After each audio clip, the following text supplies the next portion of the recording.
Let's bring in Kayleigh McEnany, White House press secretary. Good morning to you, Kayleigh. Good morning, Ainsley. Good morning. What was your reaction yesterday to Joe Biden going after President Trump on the economy? Actually, let's play it, and then you can get we'll get your reaction on the other side. President Trump keeps talking about how great this economy is, how great the stock market is, but it hadn't been so great for the rest of us.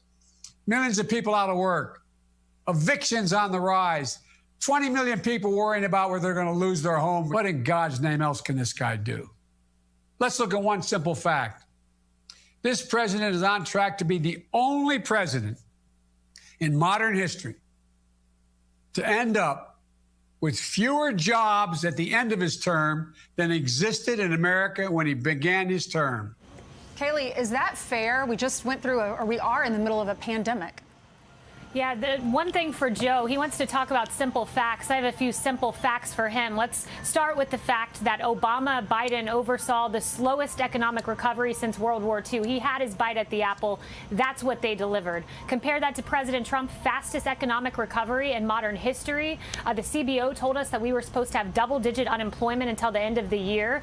We are in single digits right now, record number of jobs created, outpacing the rest of the world in terms of an economic recovery. So we're on track with the jobs president, but the pathetic record of Biden stands very clear, and those are simple facts. All right. The other thing that everyone's talking about, was excited about, but it seems to be politicized, is the race to get a vaccine. The president said December. I'm hoping for maybe earlier in November. Joe Biden says the president's got a credibility issue. Let's listen.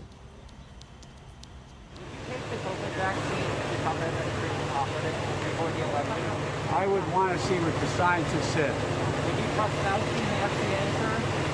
I want full transparency on the vaccine. One of the problems is the way he's playing with politics. Is he said so many things that aren't true.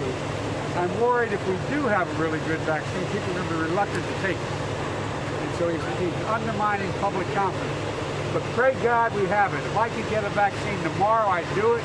If it cost me the election, I'd do it. We need a vaccine, and we need it now, as quickly as we can get it. But we have to listen to the scientists. Was the president going to come up with the vaccine himself, or was he going to depend on the scientists? He's going to depend on the scientists, which is what he's done every single step of the way. What you see Democrats doing is very, very dangerous. They are literally playing politics with people's lives here by sowing doubt about a vaccine. We have renowned experts over at Operation Warp Speed that are working on this. President Trump has tore through bureaucratic barriers so we can get a safe, effective, and timely vaccine. And once again, compare that to Biden, where they promised a vaccine. They vastly underperformed. And you have Biden's advisor back in the Obama-Biden days saying it's a pure miracle, fortuity, that swine flu wasn't a mass casualty event of our time. You know, Kayleigh, last time you were with us, we asked you about that music. You would think that you would be able to figure out where it's coming from. That's right. Apparently, it's some sort of protest. But what's funny is I don't think the viewers can hear the music, so they think that we're just hearing this music in our heads. No, we can hear it. We can definitely hear it. Hey, you know, clearly the president, as he goes to Jupiter, Florida today, and then to North Carolina as well, he's going to be talking about the environment today down in Florida, where people are very concerned about the red tide and blue algae. But he's also going to be talking about the chaos in the streets and the economy. Now, one of the things that Hogan Gidley put out a statement yesterday talking about the differences between the president and Joe Biden. And one of the things he said was that Joe Biden is promising to raise taxes on more than 80% of taxpayers by $4 trillion. That's a lot of money. On social media, you see people talking about he's going to double our taxes and things like that. Where are you getting that figure? He's going to raise $4 trillion on 80% of the people. Yeah, well, just one simple proposal. Look at the payroll tax. On Capitol Hill, you have a Democrat there proposing to roll back the president's payroll tax forgiveness. This is a huge tax that forgives, that benefits mostly middle and low income workers. And at the same time, we're not touching Social Security because the money is coming out of the general fund to pay for this. Just simply the payroll tax. Democrats will pull that back, and also the Trump tax cuts. But doesn't a majority of the $4 trillion come from people making more than $400,000 a year? Now, when you look at the Trump tax cuts, what they've done is benefit mostly low and middle income Americans as a percentage. And the payroll tax cuts in particular, that's for people making under $100,000. It is a regressive tax. And we know that low and middle income workers, the vast majority of their taxes come from that payroll tax. So that's what this president has prioritized in the midst of a pandemic.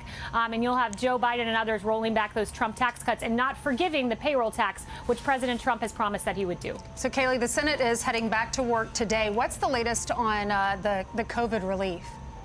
Yeah, right now, again, it's Nancy Pelosi playing politics. She has been fundamentally unserious every step of the way here. They would ask for a certain number of school funding. We would exceed that amount, and then they would reject it. She's saying she wants $2.5 trillion, but won't say what that money will go to. Democrats want a bailout for blue states. And look at the priorities here. When this president put out EOs to help stop evictions and to that payroll tax cut I mentioned and other items, what was Nancy Pelosi doing? Vacationing and going to a hair salon when no one else in California, or in her area at least, had the benefit of that. Yeah, well, the rubber hits the road evidently is money to states and who's it going to go to and where it's going to end up. Meanwhile, the other big story that's been resonating over the last 3 days is Jeffrey Goldberg's Atlantic magazine report that said that the president called those who died in World War I suckers and some other disparaging remarks and losers.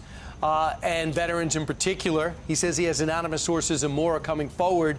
We did note John Bolton told Martha McCallum last night, who's not a fan of the president, that it didn't happen and he was there. Zach Fuentes, an aide to General Kelly, says it didn't happen and he was there. Who else was there that you like to hear from?